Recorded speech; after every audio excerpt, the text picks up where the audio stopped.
اس سے پہلے میرے پاکستانیوں، میں جو چیز آپ نے سمجھنی ہے کہ جب تک ہم اپنے نظریے پہ نہیں کھڑے ہوں گے پاکستان قوم نہیں بنیں گے. ہمیں لوگوں کا ہجوم ہوگا. قوم نظریے پہ بنتی ہے، اور وہ نظریہ کیا تھا؟ پاکستان کا نظریہ کیا ہے؟ کتنے لوگوں کو پتا ہے کہ یہ کس نظریے کے تحت بنی تھی؟ میں آپ کے سامنے آج یہ واضح کرتا ہوں کہ مجھے بھی بڑی دیر تک پاکستان کا نظریہ نہیں پتا تھا. مجھے پتا کیسے چلا؟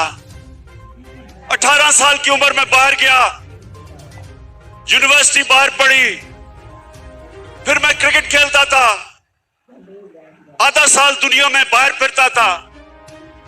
تو میں جو پاکستان کے نظریے پہ آیا ہوں، میرے پاکستانیوں، اپنے ذاتی تجربے کے اوپر. اور وہ کیا تھا؟ جیسے جیسے مجھے دین کی سمجھ آنی شروع ہوئی تو مجھے ایک چیز میرے ذہن پہ آئی کہ جو اللہ مسلمانوں کو کہتا ہے، جو ہمارے نبی صلی اللہ علیہ وسلم نے مدینہ کا نظام بنایا تھا، وہ پاکستان میں تو نظر نہیں آ رہا، لیکن وہ مغربی دنیا میں مجھے نظر آ رہا تھا.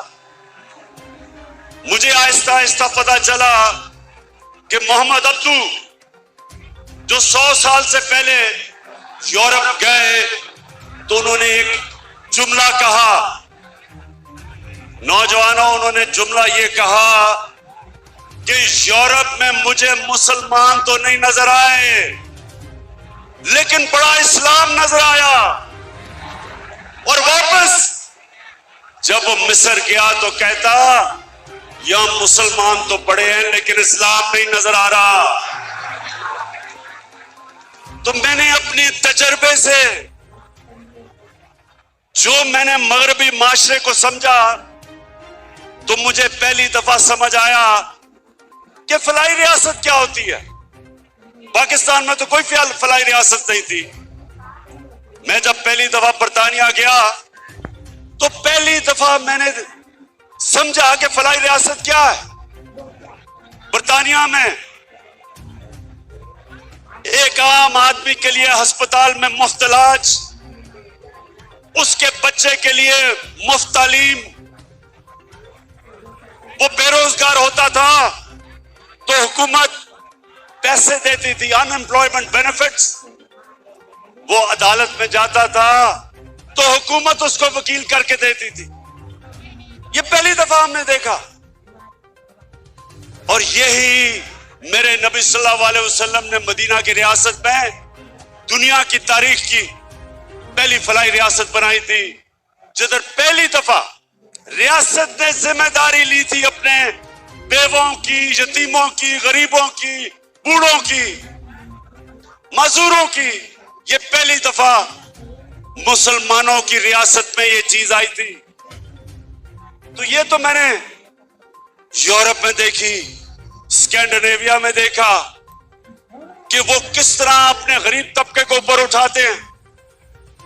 اور حال ہی میں چائنا میں دیکھا کہ پچھلے 30 سال میں چائنا نے 70 کروڑ لوگوں کو غربت سے نکالا.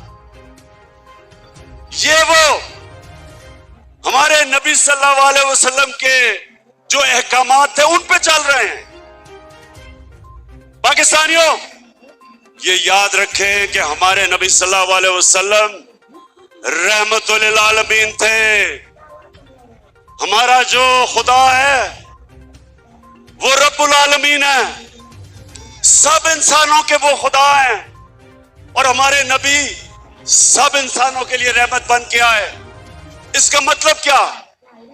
کہ جو بھی انسانی معاشرہ ان کے احکامات پہ چلے گا اللہ کی برکت آئے گی. وہاں اس معاشرے پہ اللہ کی نعمتیں آئیں گی. جب قرآن میں اللہ کہتا ہے کہ نبی کے راستے پہ چلو تو ہماری بہتری کے لیے کہتا ہے، کیونکہ جو مدینہ کی ریاست پہ اللہ کی نعمتیں اور برکتیں آئیں، دیکھتے دیکھتے ایک ریاست، ایک لوگ جن کی کوئی حیثیت نہیں تھی، دنیا کی انہوں نے امامت کی، ورلڈ لیڈرز بنے، صدیوں تک مسلمانوں نے دنیا کو لیڈرشپ دی۔ تو وہ کیا، جب آپ نظریہ پاکستان کی بات کرتے ہیں تو وہ کیا چیزیں ہیں؟ سب سے پہلے کہ ایک ریاست میں رحم ہو، احساس ہو اپنے کمزور طبقے کا، انسانیت ہو۔ تو اس راستے پہ میرے پاکستانیوں مجھے بڑا فخر ہے کہ ہم نکل چکے ہیں۔ ہم وہ ملک ہیں جو کسی بھی دنیا کی ڈیولپنگ ورلڈ، جو ملک ترقی کر رہے ہیں، کسی ملک کے اندر بھی